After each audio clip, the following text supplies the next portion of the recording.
आज मी बनवते आलू पराठा। 4 बटाटे इथे मी शिजत ठेवलेत। पीठ तयार करून घेऊया।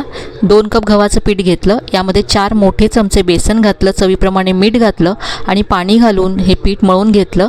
मळलेल्या पिठावरती 1 चमचा तेल घालून पुन्हा मळून घेतलं आणि आता हे पीठ सेट होण्यासाठी बाजूला ठेवून देऊया आणि स्टफिंग तयार करूया। तर इथे मी बटाटे शिजवून सोलून किसून घेतलेत। यामध्ये आलं, हिरवी मिरची, भरपूर कोथिंबीर घालायची आहे। यानंतर धने, जिरे आणि बडीशेप जाडसर वाटून यामध्ये घातलं। कसुरी मेथी 1 चमचा कुस्करून यामध्ये घातली। हळद घातली, लाल तिखट घातलं, चवीप्रमाणे यामध्ये मीठ घातलं।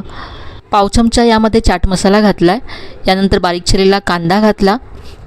सगळं मिक्स करून घेतलं। मस्त चटपटीत असं आपलं आलू पराठ्याचं स्टफिंग तयार झालं आहे।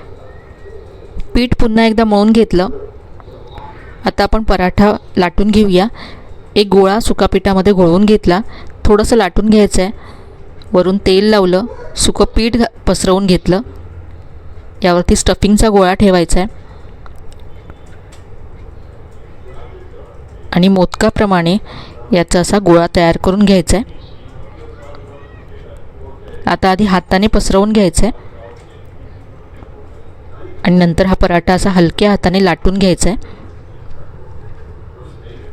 पराठा लाटून घेतला, आता हा भाजून घेऊया। तवा आधी गरम करत ठेवला होता, यावरती पराठा घालायचा आहे। दोन्ही बाजूनी खरपूस भाजून घ्यायचा आहे। वरून तूप घातलं आहे।